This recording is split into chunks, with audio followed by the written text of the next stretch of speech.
Deep within the Whispering Woods, nestled amongst ancient trees and shrouded in mist, lay a clearing. It was a place of secrets, where the sunlight dared not reach, and the air was thick with the scent of wild herbs and ancient magic. This was the domain of Seraphina, the Witch of the Woods. Her cottage stood at the heart of the clearing, a crooked little thing built from stone and timber, with a roof of moss-covered thatch.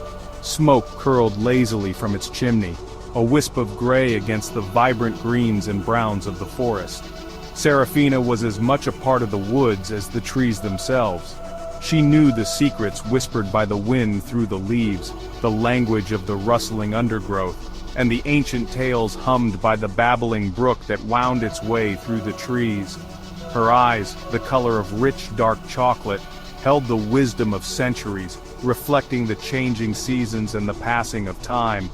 Her touch was gentle, her voice soft and melodic, yet she commanded a power that sent shivers down the spines of even the bravest souls.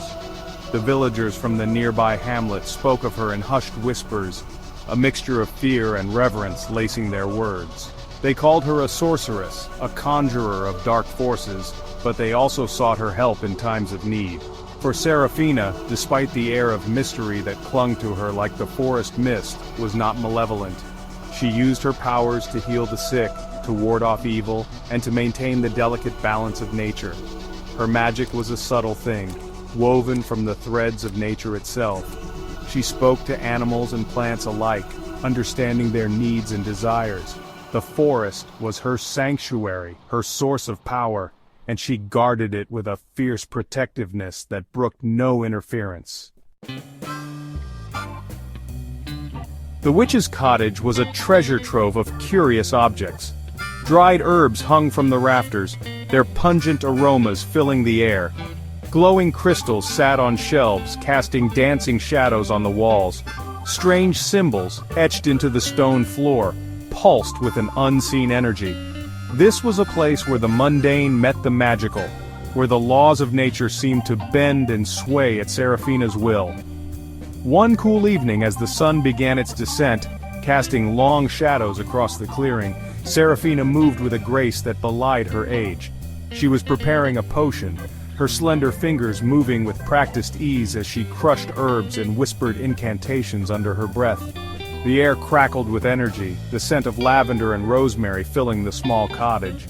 A cauldron bubbled over a low fire, the liquid within shifting between shades of emerald and gold.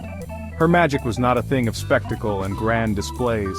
It was subtle, a whisper of power that flowed through her veins and manifested in the smallest of gestures.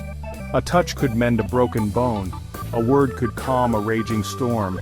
Her eyes, when she gazed upon a person, seemed to see into their very soul, reading their deepest fears and desires. The villagers, though they feared her power, could not deny its efficacy.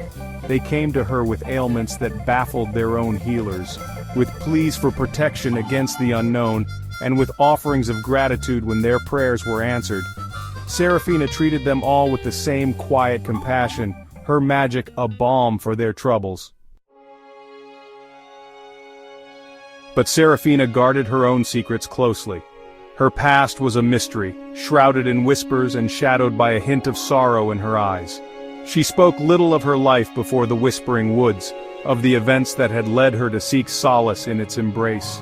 There were scars on her soul, invisible to the naked eye, that ran as deep as the roots of the ancient trees that surrounded her cottage. Some whispered that she had loved and lost, that her heart bore the weight of a grief so profound it had driven her to seek refuge in solitude. Others spoke of a betrayal, a wound inflicted by one she had trusted implicitly. The truth, like the woman herself, remained an enigma, hidden beneath layers of time and guarded by the secrets of the woods. Yet there were times when the moon hung heavy in the sky and the wind howled through the trees like a mournful spirit, that Seraphina would retreat deep into the forest. There, amidst the ancient oaks and the whispering pines, she would commune with the spirits of the woods, seeking solace in their timeless wisdom. And it was on one such night, as she stood beneath the silvery light of the moon, that a stranger stumbled into her clearing, breaking the silence of the woods with his presence. He was tall and cloaked in shadow, his face hidden from view. His arrival was unexpected, his purpose unknown, but his presence sent a ripple of unease through Seraphina's heart, for she sensed in him a power, ancient and potent, that rivaled her own.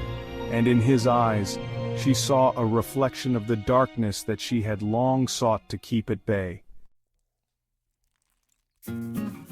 "Who are you?" Seraphina asked, her voice echoing in the stillness of the clearing. Her hand instinctively moved towards the silver pendant she wore around her neck, a talisman of protection passed down through generations of women in her family. The stranger tilted his head, a faint smile playing on his lips as though he had been expecting her. "I have been searching for you, Seraphina," he said, his voice a low murmur that seemed to slither through the trees. "We have much to discuss." Seraphina stood her ground, her heart pounding in her chest. She had lived in solitude for so long, her only companions the creatures of the woods and the spirits of the forest.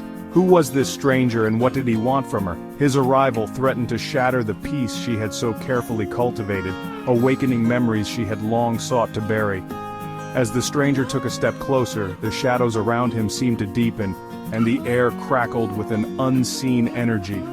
Seraphina knew in that moment that her life was about to change, that the secrets of her past had finally come back to haunt her. And as she met his gaze, she couldn't shake the feeling that this was only the beginning of a much larger, more dangerous game to be continued.